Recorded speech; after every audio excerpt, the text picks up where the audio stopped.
With a free barrier to entry, Gacha allows players of all walks of life into a game they're free to explore at their own leisure. Whether you're in it for the lore, the characters, combat, or for the love of the game, there's something for everybody to enjoy in various degrees. And as games grow and expand, so does the world, community, and culture that surrounds it. As beautiful and as stunning as they are, there is a pretty dark and costly sacrifice being paid and, ironically enough, gambled on to make that free experience a reality.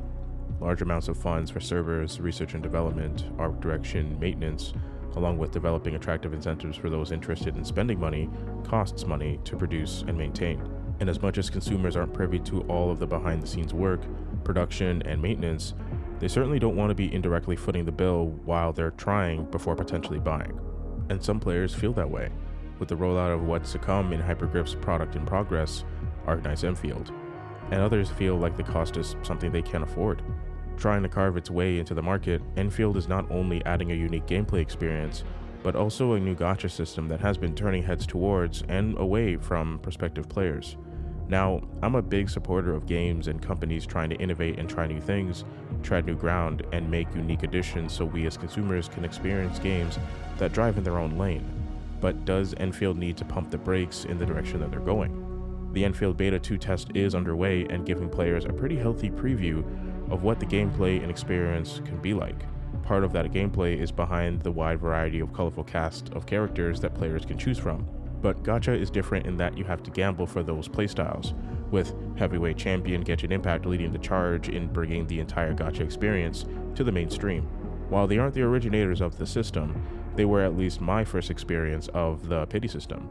And while I'm not a big fan of the system, with it encouraging irresponsible and harmful behaviors and spending habits, and thinking patterns and all that, that's what we had and people made do. Is the culture due for a shift? Is Endfield the one to make that shift? My name is Vaughn Stone, and I want to talk about the interesting dichotomy I've been seeing in the space, sparked by Endfield and their current gacha system. Accusations of a lack of self-control via play-to-player, Hypergrif not being player-friendly, and your typical hot-headed classic insults have been floating and flying in the space. And it has me honestly wondering if it's as big of a deal as people make it out to be. As experienced as I am with the Big Four, it's fascinating to see change, or attempts for now, in the space. Let's take a trip down memory lane before delving into the present and maybe the future of the space. The fundamental basis of this dialogue started way before the inception of Endfield, with the introduction of the pity system. Both developers and players want to avoid some sort of loss. Developers want to retain as many players as possible, and players want to be able to obtain the featured item, with players having to do more legwork to do so. Using one of the Big Fours to illustrate it, let's use Genshin Impact because reasons. You need 90 pulls to reach the 50-50 draw, and in worst case scenarios, you'll need another 90 to reach that 50-50 draw and you're guaranteed the featured item. As much as players hate the 50-50 system because screw RNG, the silver lining was the predictability and certainty that the system brings. It acts like a safety net. If you're not able to get the featured unit in this banner, then you're able to guarantee your chances in the following banner. Or if you have enough currency saved, it goes from, can I get this featured unit, to when does this featured unit come? Which does have its own level of anxiety in how much currency it takes, but at least it's a small step away from the grand plan of RNG players have been fighting against for eons. So if you have 180 pulls and you're pulling for the Pyro Archon of the Nation of War, then you're Gucci. But of course, we're dealing with colorful casinos, and you have people that are tempted by attractive body types and faces, believe too much in their luck, or have the craving to see slots go brrr.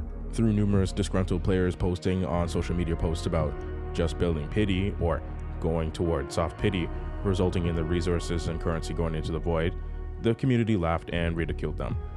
Why would you pull on a banner that you aren't interested in winning? What's with this weird belief in building pity? Why are you trying to chase 4 stars in a game that has a pool deeper than your local recreational center? You have a gambling addiction and you need to control yourself. I guess you had to learn the hard way. And thus the 3 community rules were coined, slowly but surely. 1, don't chase 4 stars. 2, don't pull on a banner you're not interested in or don't mind losing. And 3, always go for the guarantee. And so the stage was set for many games to follow suit. Some did attempt to break the mold, like Wuthering Waves, adding an interesting combination of Spark and Pity system in their weapon banner of all things. But at least in my memory, I can't recall playing a game that had this system for characters. Fresh off the excitement of a gorgeous-looking AAA experience, Endfield confused, worried, and angered many closed beta testers and interested, and I guess no longer interested, players. Let's break down the numbers that are currently public and are subject to change to the date of release. Endfield also has a 50-50 system, with a guaranteed draw at 80. But where the difference lies is the addition of the Spark gimmick, where at 120 pulls you are guaranteed the featured unit. A key difference between this system and the classic pity system is that you can have multiple 50-50 draws across your 120 pull session, and if unfortunate, can lead to a loss up until a successful acquisition of the featured unit. It would be simple enough if it stopped there, but of course, there's more. The Spark counter and the pity counter are separate and are counted differently. The pity counter up to 80 consecutive pulls will be brought to other banners, but the Spark counter is reset every banner. And thankfully there does look like there is a counter on the banner screen, so you aren't counting like you're trying to balance books. Like I said before, there's a lot of things in the air still with this game still being tested and in development. Things like the pace of progression, player conversion, and keeping ears to the ground for player feedback and gauge public perception. And speaking of feedback and public perception, the community is extremely polarized, because of course it is. On one side, you have people that abided by the community rule of only going for the guarantee, saving, or being aware of the risks they are taking in rolling the dice. They're well aware that even in games like the Big Four, that disciplined spending, self-control, and proper resource management means you won't necessarily get everything that's there, but you'll get what you want when that time comes. This is something I do when playing because naturally there are characters that I'm interested in, and by the time I get there, I have currency saved skipping characters that I don't care about. And hey, if luck is on your side, you'll have a surplus of currency for multiple copies or other characters in the future. And being empathetic to players on the other side, there are players who want to game their chances. These players have identified the pity system being used, but not in a way that would favor the way they've traditionally used it, or follows the trend that the prominent games in the space have been championing for the longest while.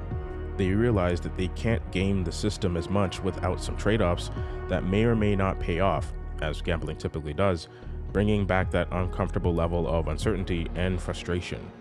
And because you can only lead a horse to water, you have the crowd of players that want to build pity towards any banner to secure or increase their chances of getting their desired unit. This system does, on its face, punish players for spreading the currency across banners, not that you should be doing that anyways, and incentivizes going all in. In regards to it being player-friendly or predatory, it depends on your perspective and spending habits. One side of the aisle can abide by disciplined spending and self-restraint. Unless they're some sort of content creator, they may have no need for every unit or every other unit in the game. And just like the Big Four, you'll naturally be skipping units you're not visually interested in or serve no purpose for your account progression as a whole. Odds or otherwise, the path is clear, the guarantee is lower, and the sacrifices you make now lead to that gratification in the future. And the path to the guarantee, even in the worst of cases, is still lower than the competition that's currently out there. The other side of the aisle, understandably, feels uncertain and frustrated. And with a lot in the air and so much that could change whether it's in their favor or otherwise, the uphill battle, especially for those that are free to play, feels exceptionally steep. At least in this title, gone are the days of putting a little aside in your piggy bank in hopes of, if not striking it rich with the featured unit, having that investment grow to produce the featured unit or produce the opportunity to acquire a featured unit in the future. The only solution I can really see, and I mean this with no disrespect at all, is to not play. If you feel that the system, gameplay loop, or whatever else you see that doesn't interest you keeps you from enjoying the game, you're better off putting your time in anything else that you believe brings you value. If or when they make the system something you feel is amicable, then the game will always be there for you to try. And right now, they are gathering feedback from the beta testers as well as any data from the game to see if they can loosen any requirements, adjust the amount of currency given in endgame and exploration, and other things as well. I can't make any promises. All I can do, like anyone else, is speculate and remind people that things are subject to change up until the day of release.